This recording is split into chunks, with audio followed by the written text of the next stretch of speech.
Have you guys ever been building your first super smelter of all time? You spent hours on the project only to finish and realize the whole thing is made absolutely pointless by a hopper minecart bug that's been in the game for 5 years and shows no sign of being fixed? Well, so was I. And I came up with a solution for that. Alright, so here it is. I want to start by saying this is not a good solution. This is not a good super smelter. Nobody should build this.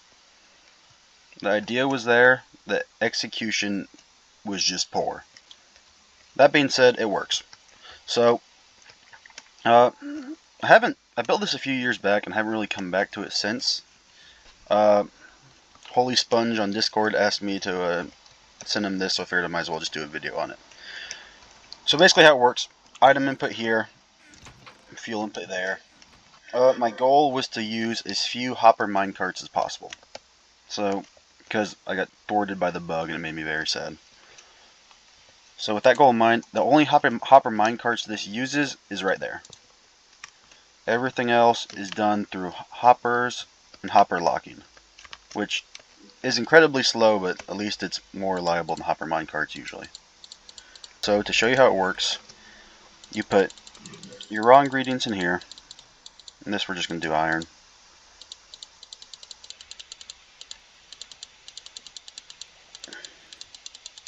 Perfect. And that's a full shulker box. It's worth mentioning that this whole smelter was optimized to smelt a box of a shulker box of items. That's not good. Why are you in there? After a bunch of troubleshooting, I think we're back. Okay, so for example, let's in a shulker box of cod. And one reason this thing's absolutely horrible is because there's the input for fuel and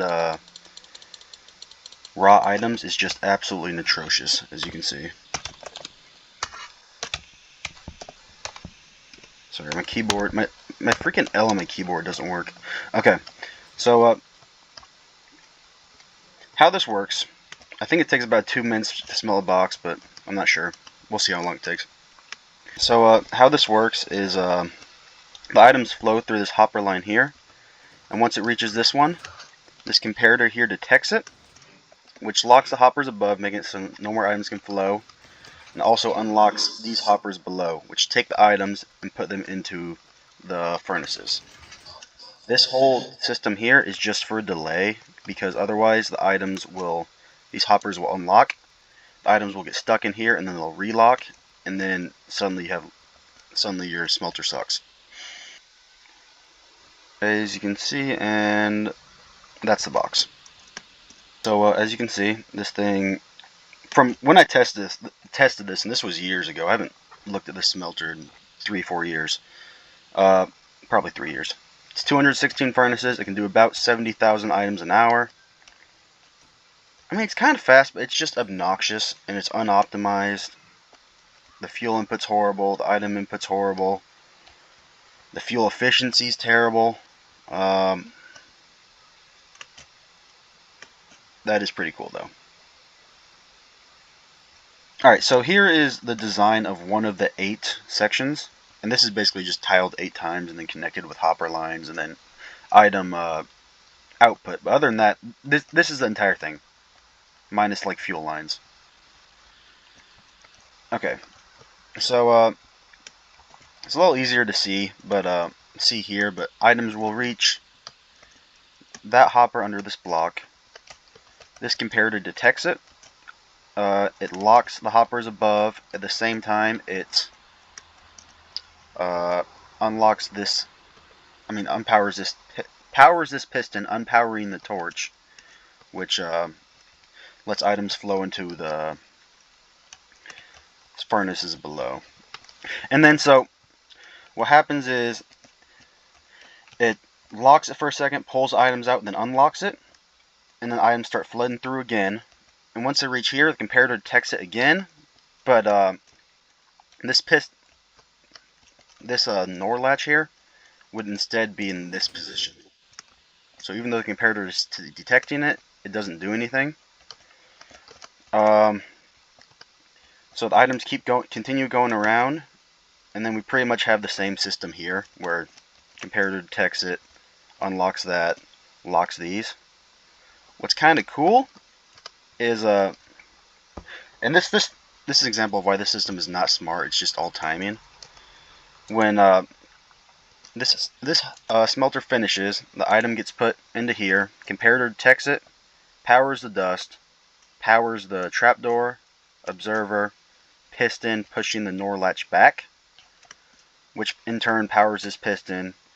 The comparator would still be on because it's still detecting items in this hopper because they're still flowing through. So, like that. And then this would take more items in. So like almost instantaneously when this smelter is done smelting, it takes more items at the top.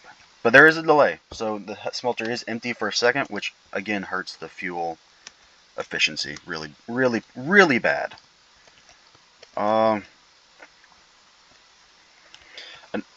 Another reason this thing is bad is because this contraption I have here is unbelievably more complex than it needs to be. So like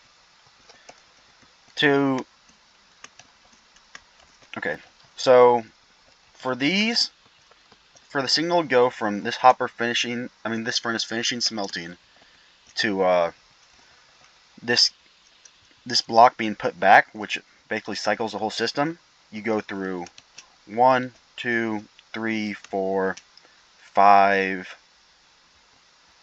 6, 7, 8 different components maybe. And that's just bad. So, I mean, for example, how you could do this better. This way is faster, smaller, and more efficient. With this, you could probably hit 75,000 items an hour if you were able to if you just replaced all of them and then did a few small things to fix it. But look how much more simple this one is. So when this furnace finishes, the item goes in this hopper. It's immediately detected by this comparator, which sends this sticky piston up, moving this redstone block. So now the comparator here will power this block, which will power the repeater and piston in turn. If this was not extended, then the redstone block would be right here, and it would be getting powered by the comparator, but it wouldn't do anything because it's redirected. But that's only for a second because this item will move from this hopper to this one. So we also need a NOR latch, which is achieved by just another comparator moving an item into here, which powers this comparator, which just holds the whole thing up after this one unpowers.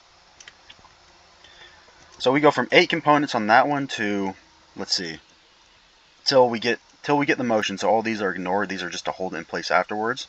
But we go to 1, 2. I'm not a huge timing guy, but I can only imagine that's probably 10 ticks of delay every cycle at least. That now this doesn't have to wait as long, so you can add more. You can probably add more furnaces on this side, increasing your efficiency, space efficiency.